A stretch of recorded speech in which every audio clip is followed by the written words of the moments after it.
Welcome to the Profitable NDIS Provider podcast, where we're joined by your hosts, Tania Gomez and Paul Bryan. In each episode, we'll be sharing valuable insights and tips to help you turn your NDIS business into a profitable venture.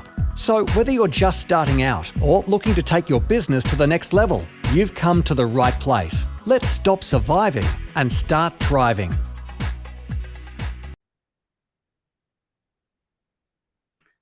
Awesome. Welcome everybody back to the Profitable NDIS podcast. And I'm here, Paul, obviously, with Tania. And today we're introducing our friend Besim from Nightingale software.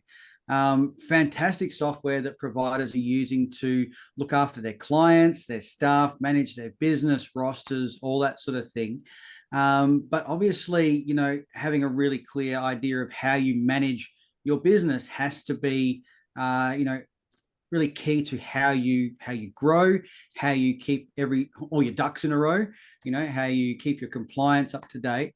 I'd love to hear from you, Besim. Well, introduce yourself, tell us a bit more about you and how you got into this. Good morning, Tania and Paul. Thank you for having me today. I'm the National Sales Manager here at Nightingale Software. Nightingale Software, as a company, we've been going for over 8 years, but really we've gone to market since October 2021. So when I say really we went to market, previous to that, we had some large not-for-profit clients, and we predominantly looked after them. From October 2021, we've gone to market and now we have clients all over Australia, and all sorts of organisations of all shapes and sizes. Fantastic. And is it just like where does Nightingale fit in the market? Like what do you guys primarily do there? Okay, so Nightingale is a software platform for all community-based services. So that can be the NDIS, aged care, mental health, allied health, government programs. So, organizations that are working with children, both not-for-profit and for-profit. Yeah, cool.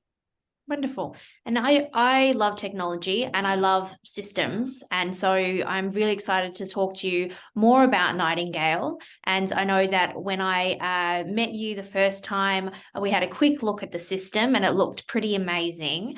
How does Nightingale help providers with simplifying workflows and, making their life easier? Great question, Tania. And there's so many ways Nightingale does that, or not just Nightingale, any software platform.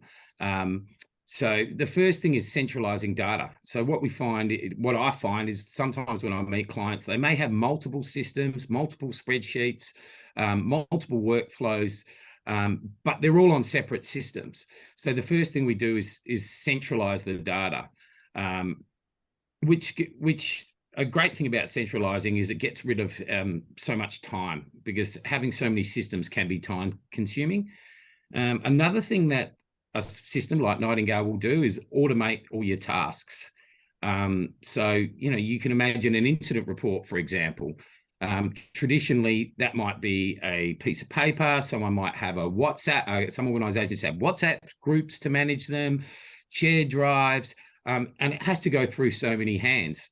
So, a system like Nightingale can automate, for example, an incident report. A support worker or a mentor, someone in the field can fill in the incident report, and that automatically goes back to head office and triggers a heap of workflows. It also streamlines communications. So a system like ours, for example, we have an app for the staff, we have an app for the family and all participants. You can message from within the system to your staff or to your clients. And also giving real-time insights. So, if you're running an organization or you want to see how many hours your staff have been utilized this week, a system like ours can give you real-time access to things like that. That's amazing. That's great, because I know that one of the main hurdles as a business owner myself is really that transparency of data. It's figuring out, where are we spending the time?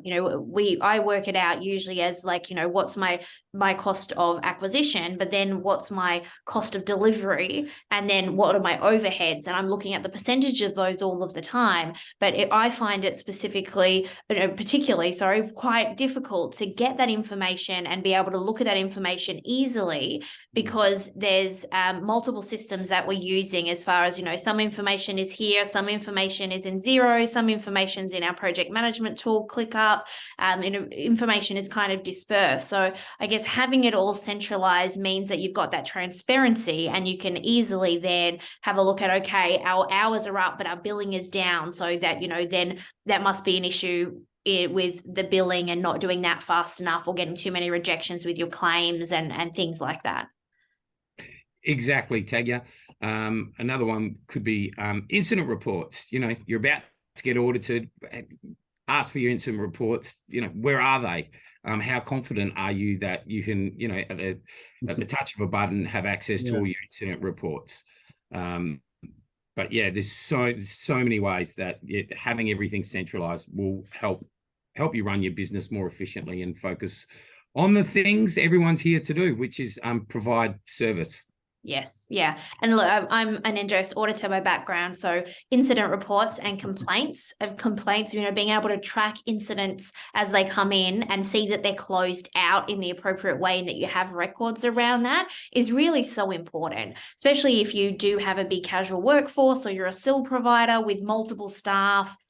Really tracking that you're managing those incidents correctly and those complaints correctly. Again, in the NDIS practice standards, there's only a few places that actually say you need things documented. I think it's 7 times in hundreds of pages of documents. There's only 7 times it says you need things to be documented, and complaints and incidents are 2 of those times. So it is really important that you manage those well, and not just the individual instances, but you're able to look at all of them holistically. And that's one of the things that you showed me, Nightingale, when we met, was that you can pull those things together and have a look at the trends that are happening, so that you can meet that criteria as well. So not just individually, but have a look at complaints or incidents over a period of time to see if there's other things that are happening that are at a higher level that you need to look out for.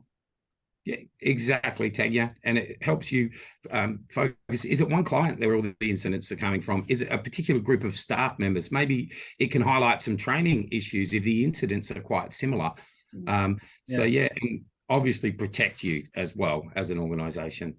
I think you sung Tania's song as soon as you started talking about, how it makes it easier to be compliant and all those there. I really I guess I grabbed onto that data centralization, because that just seems like it would really, save time. And in any business, time is money, right? So how could you use, Nightingale or a similar software to be able to increase your profit margins in a business? I think probably the first one is obviously the time, saving time. Time is money. And I can give some real life examples. And we're not talking like massive not-for-profit national organizations with multiple offices. We're talking, growing businesses. And I've met clients that have been spending literally days just processing timesheets. And there's no automation to them. So the timesheets are coming in manually, they're entering them, they're working out the award, then they're approving it, then they're manually sending it to their finance system. Something like that being automated, that can literally cut out days and give those organizations that time back to either, develop business, focus on their people and culture, or provide more service to their clients. Another one is rostering. This morning someone calls in sick, which happens. COVID's going around still. But if someone calls in sick, what is your process? Is it picking up the phone? How do you know that so-and-so's got matching competencies? When you're growing, maybe when you start, that Besim can service that client because he has the competencies required to fulfill their needs. But as you grow bigger, you may have a casual pool. In a system like ours, it's a right click, and it's called shift bidding. It will broadcast a message to all the staff apps with matching competencies, asking them, are they available to complete that shift? And, you know, there's two examples where I think many organizations would lose hours. And we're, you know, I'm talking an organization with 10 staff. But as you get bigger, you just keep multiplying that. And I've seen an example with an organization who are our clients now, so they're not using this time, but they literally had 4 people doing those 2 jobs. Yeah. So I'd say those 4 have gone down to 1, maybe, or half, and then the other 3.5 people can do other things to grow their business. Yeah, it's really around efficiencies, and it's not necessarily to replace staff, but it's to have your staff focus on the most important things, which isn't, you know, managing who's doing what shift. It is really around, you know, doing important things in their business. It's amazing. I love the idea of broadcasting messages. In the first business that I had in my 20s, I ran a recruitment agency in the childcare sector, and we had respite clients, and sometimes we would have 300 or 400 staff out on a day. And back then there was no system like this. You know, this is almost 20 years ago. And I used to have a BlackBerry, and in my BlackBerry, I had SMS groups for each region in Sydney. And I would go, okay, you know, this client is in the North Shore. I would send a message to the North Shore group, and whoever messaged me back got the shift. But this is kind of like my wildest dreams from 20 years ago, to have a system that does all of this automatically. Like, I can only imagine how efficient a business would be, where you can just go, okay, broadcast to these people based on these competencies, and the time is saved, but also the level of skill that people have. You could have a cheaper resource doing rostering there, and then save your resources in your business to have the best possible people that are doing the support coordination or the case management or the clinical side of things, or have a bigger budget to train your staff so that your staff are more capable, or, you know, invest that in a HR person to really engage with your staff. It's kind of like, it really makes you prioritize work and removes this busy work that, you know, needs to be done, but doesn't need to take a long time then to do, and doesn't become a large resource in your business. Exactly, Tanya, I can't agree with you more. It's also pertinent and so relevant, and a great thing about being in the position I am, and yourself and Paul, we get to see people that do make those changes, and we get to see the difference it makes in their business, not just to their profit margins or their service delivery, but also to their lives. Like, they're gaining back time and worrying less about stress. You know, spending more time with their family, spending more time getting back to their hobbies. I've got one client that hadn't gone for a jog in 4 years, and he's starting to do that now. And that was probably the best bit of feedback I've ever got. Yeah, cool. That's nice. That's really good feedback. You've touched on a few of your client success stories, and you spoke about the providers that you work with being all community sector organizations. But is there, you know, in the NDIS space, are there specific providers that you work with? And is there any success stories about people who have implemented your systems and have saved time, money, effort, stress, as you said, reduced their stress, that you'd like to share with us? Yeah, I've got one springs to mind. But I'll talk about a few, but one which is very close to my heart, and I really love this. It's a success story. It was an organisation based in Melbourne. They came to us, and they were a husband and wife team. They had both been carers. They were trained nurses, and they wanted to start their own organisation. Now, that was January 2022. They actually got a extended implementation from us because they wanted everything to be built right from day one. And so what they did is they spent a lot of time with our customer success team implementing Nightingale the way they wanted it, building a suite of forms. And so what they did is they went to market with what they thought was a best practice system. Along the journey, they've honed it, they've refined it. But today they're sitting at, I checked it this morning, 147 active users in Nightingale. So that's 147 employees. And when I spoke to them, it was about 3 months now, caught up with them, and I said, explain to me how Nightingale has helped this journey. One thing he said in the very first instance was, in the beginning, having the family and participant app was a point of difference within their organization. So when they were prospecting for new clients and meeting family members of new clients, and he would show them the portal. As a family member, as a participant, you can log in, you can see your schedule, you can change your schedule. We send feedback forms so you can give regular feedback. You can see you've got access to your funding. You can see how much funding is being used.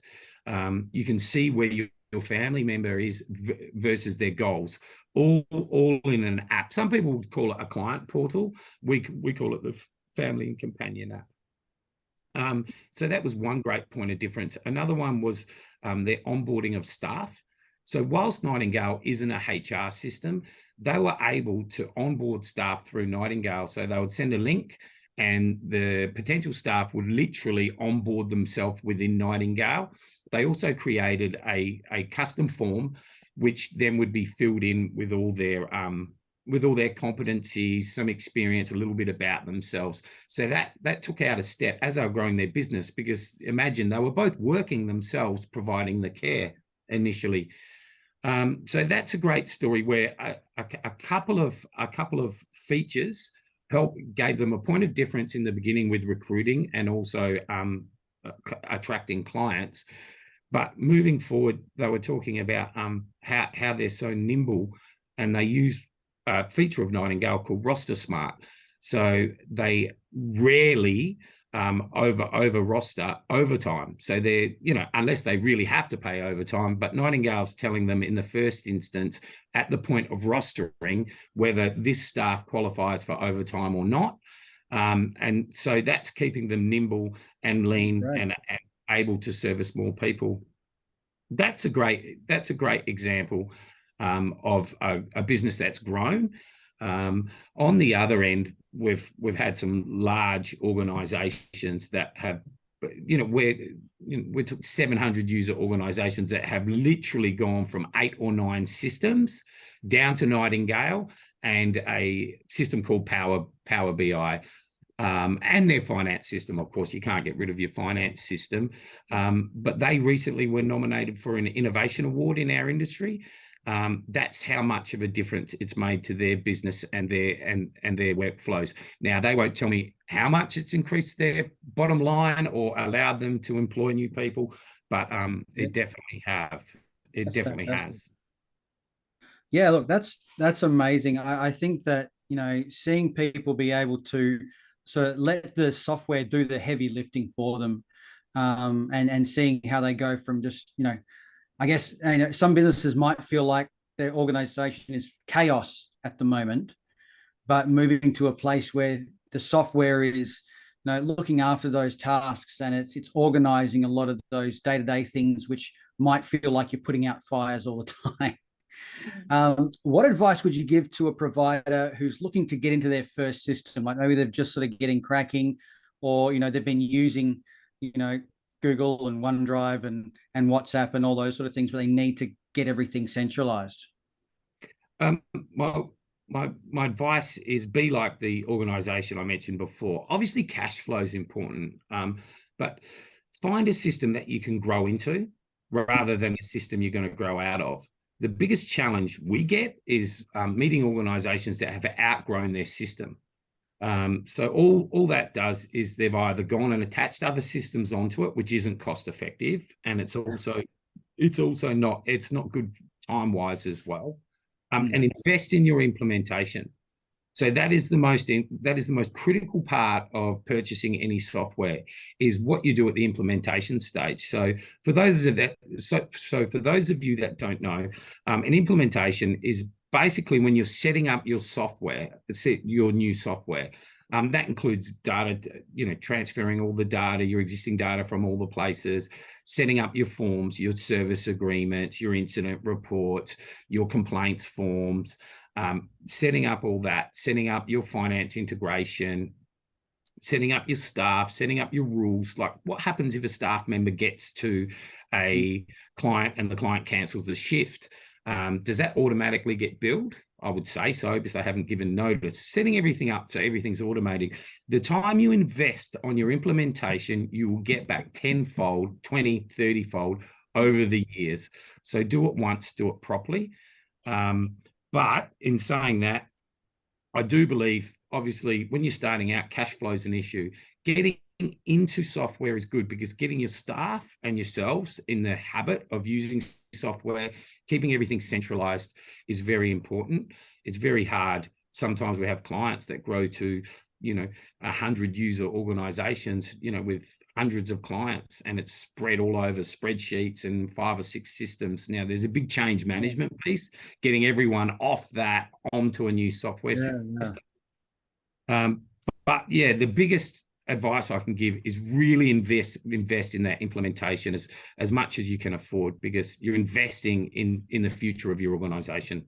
Yeah, I think that's great advice. I've implemented countless systems, and I think the implementation is really important, but I think also the change management process that you spoke about, this buy-in, the idea of having a super user or a user inside the organization that is leading it and buying it outside, in my case, outside of me, who has invested the money in it, another person in my team loving the system, advocating for the system, so that it's not just, well, Tanya's chosen a system, you have to use it. It is, look how cool this is, look at these features. And one of my staff, who's worked in multiple of my businesses for many years, his name's Ron, and he really is always, when I'm rolling out a new system, he's always my choice for system, super user or advocate or whatever you call it, because he gets so excited by the system that he wants to run training sessions with the staff, and he wants to show them this cool bit. And once it's implemented, he doesn't stop then.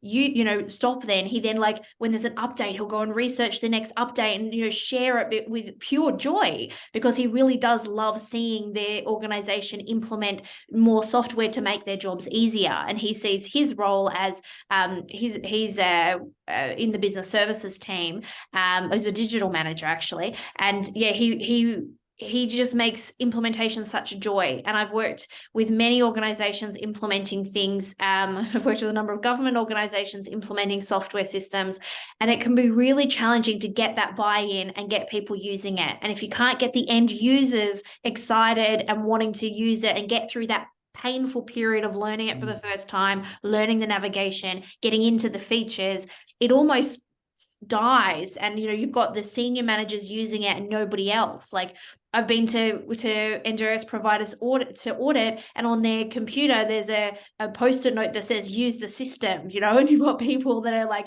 you have to put the notes in the system, and then it becomes chasing them with a stick, as opposed to luring them with a carrot, talking about all the ways this is going to make their life easier, and having a co-worker do that, as opposed to a manager or a authority figure, really does change that dynamic and help people engage better with the system. Tanya, there's no more true words spoken today. Everything's been amazing, but it's so true. And what I've really loved is we're a young industry, and so we're all still learning in a way. But I have noticed with demos more recently, a lot of business owners bringing in their teams and subject matter experts to demos, and then making them a part of the implementation. So they are the champion. So your rosterer is your chief rosterer is coming to the demo to ask the rostering questions. The person that handles your payroll and finance is answering those questions. Then when it comes to implementation, they're actually the subject matter expert that is working with the customer success team to implement it correctly. But you're so right. We've even had people join Nightingale from competitors, and we know their systems could do the majority, not as good as Nightingale, but the majority, they were just never implemented properly. So there was so much that they thought those systems didn't do. So yeah, getting the implementation right will save you so much money in the future. You should never have to, if you choose correctly, you should never have to leave a system. On that, I just want to let everyone know there's no system that will do everything you want it to do. It is impossible. But I believe 95% of what you need, or let's just say 90, there are plenty of systems. The other 10%, you're just going to have to deal with it, like me with a iPhone. I'm an Apple person, but yeah, the 10% that I don't like about it, I'm sure Samsung does, but yeah, I'll stick with it for the 90. That's it. Look, I loved how you mentioned there, that finding something that will grow with you, because I've definitely spoken to a few providers recently who have had, a system or no system, and they've gotten so used to it. And now they've got, 20, 30, 40 users, and the idea of that change happening and, not having the buy-in because everyone's just used to it and it's extra work and we don't want to have to deal with it. Having from the get-go, something that is going to grow with you just stops all that downtime. It stops that teething issues of learning something new, and it's just how your team grow. I love that, and I think that a lot of maybe newer providers at the moment listening to this could really take away the idea of that it is going to save you so much in the long run to lean on it for all your bits and pieces that you're doing, like your notes and your rostering and that sort of thing, but also it's going to save you so much later on. Yeah, I agree. I think that that's the number one thing with technology is get it right in the first instance, and then look for the efficiencies. The other pitfall that I often see is people continuing to get more systems as opposed to working with the service provider to see if there's custom development that can be done. So, we'll just, and I do this myself. I must say we have a bit of a sticky taped together solution sometimes, but they'll go, with Jotform I can just integrate that with this, or I can use this API to do that, as opposed to going, okay, well, all you really want is 2 extra questions. Let's go and ask the provider if there's custom development that you can pay for to add those 2 questions, as opposed to tacking on another system to do that bit that it doesn't do.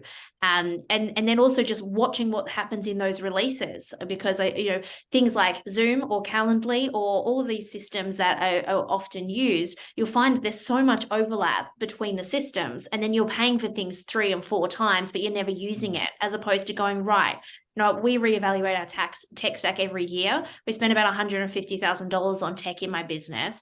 And we reevaluate our tech stack every 12 months. And we go, okay, is this serving us? What are the new features in the last 12 months that we don't know about? And what does that mean? So we've always used Calendly, and I love Calendly. Does great automations afterwards. But now that we've upgraded our CRM to HubSpot, we don't need to use Calendly because HubSpot does 90% of what we want. Doesn't do 100%, but does 90% of what we want. So we don't need to use that. We use Proposify for our proposals. Now that we've upgraded I think we spend, I'm going to make it up, but let's say we spend $500 a year on Proposify for our proposals, which is automated and looks beautiful. Instead of that, we just needed to pay $100 extra for our HubSpot license per organization to have these special we didn't use them initially because they didn't look as good, but going back and going, okay, what now at the 12-month mark can HubSpot do? How do we reduce our tech stack? Because I'm constantly wanting to reduce. I want the systems that do what they do best, but also I don't want there to be too much overlap. And I know that technology changes so fast that if you don't look at it at least every 12 months, you end up paying extortionate amounts. And for me, $150,000 for systems is a lot of money. That could buy me, a couple of new staff members. That could do a lot in my marketing budget. But I also know that the systems do a lot of heavy lifting. And without them, my life and my team's life, our skills aren't best suited scheduling meetings or, sending proposals and copying and pasting from documents. So it's the investment, but also that review process that I think you need to do really regularly. Tania, the review process, I couldn't agree with more. Technology grows and it evolves. Like a software platform like ours, we're forever evolving, as we're a true user group. So if we have a large client come on board and they pay for customizations, our whole user group gets it. But it's hard when you're running an organization to keep up maybe with all the changes that have come through. And then you think that maybe a system like Nightingale doesn't do it, when in actual fact, it's been doing it for 6 months. You may have missed a communication or just been really busy. And I agree, put in an email, give a call to your software provider. This is what we're thinking of doing. Can we do it within the system? chances are you're not the first person to have thought about it. Yeah. Because you know, a user group like ours, thousands of users, hundreds of clients, someone else has thought about it and most likely have implemented it. And so it could just be a matter of, rather than paying extra money for another product, it could just be investing some money in training, and while you're doing it, learn the new processes and also get a best practice review of the way you're doing things. Because everything evolves, especially software, especially our industry too. Yeah, I think that's really the key takeaway with working with systems that I have learned is ask the questions, ask the dumb questions, like don't be afraid. And I worked with a really good piece of software in the RTO space. And they used to have a forum that you could go to and everyone would put their ideas up and you could go and rate what one you think should be developed, and they'll choose the top 5 each year to develop, and you could see their rollout plan of when they were doing these things. So you could then make a decision and go, okay, it's in their map for 6 months' time.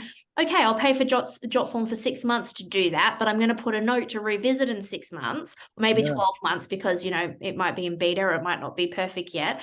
But just that idea of what you buy today isn't the product. It's not static. You're not buying a pen that's always going to be a pen. You're buying something that's living and breathing and changing as we use it. And that the adaptability of systems is huge. And, you know, just like the invention or the adaptation of AI, that's going to change how we do things. And that's going to make it different again. So every time there's something that changes in this Web 3.0 that we're living in with this social construct around systems, it really does impact systems, as you said, but it impacts your day-to-day life. So it's that, I guess it's the idea that it's continually improving, and, you know, like everything in your business is, and that you shouldn't just say, well, you know, like the other thing that I get a lot from people is, well, my system is broken, so I just need a new system. And it's like, well, it's not the system. You're using 20% of a system. It's not the system. It's probably the training, the implementation, the adaptation, your understanding of the system,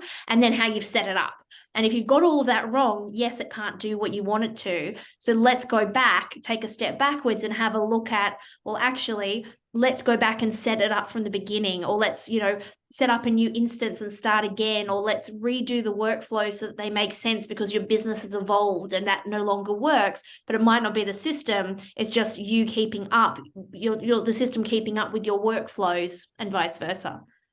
And staff turnover too. You know, some staff may be going on maternity leave, maybe decided to do something different, and potentially they were the knowledge base for your organization. So what you think might not be possible could be. So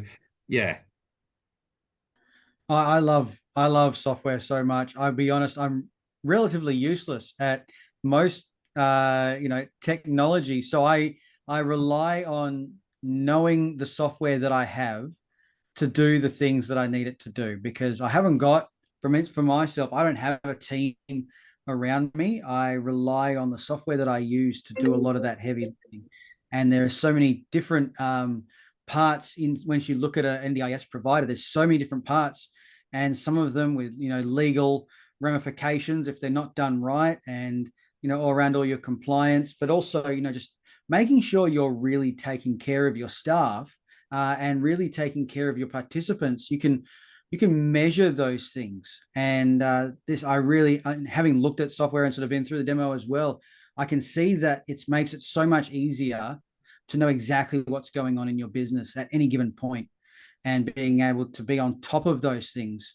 You know, any instance that come up, it's right across the board. It's documented. All those bits and pieces are covered, and it just makes life so much easier. It's a great piece of kit. Absolutely. Thank you. Well, I think Awesome. that's been a really great chat today around systems. We've talked about obviously what Nightingale does, but we've also talked about how systems in general can improve your workflows, increase your profit margins. We've had some success stories shared, and we've also given some tips for first-time people when they're implementing their systems. And, you know, as you said, investing in the implementation, getting a champion on board, making sure you're constantly reviewing your tech stack and revisiting that as things change. Was there any other last takeaways that you wanted to give us today? Me? Yeah. Sorry. Yes. No, I think I've covered it all, guys. Just invest the time, your time. I know time is money, but you're going to get the investment you put in today, you're going to get back 10-fold, 20-fold. It'll help you run a better organization. It'll help you sleep with confidence, knowing that your compliance are met. If something changes, you can be at a restaurant and jump on your phone and you can broadcast that shift out. It'll really give you peace of mind. Wonderful. That's the end of the episode for today. And our next episode that we're doing next week is all around knowing your business culture. And that's Paul and I chatting about all things engaging staff, retaining staff, and why business culture is important. So I'm really excited about that episode, and I look forward to speaking to everyone again soon. It's going to be great. Thanks so much. Thank you, guys. Thanks, guys. Thanks for tuning in to another episode of the Profitable NDIS Provider podcast with Tania Gomez and Paul Bryan. We hope you found today's episode informative and valuable. If you enjoyed the show, please don't forget to subscribe, leave us a rating, and share it with others who could benefit from our insights. Until next time, keep thriving.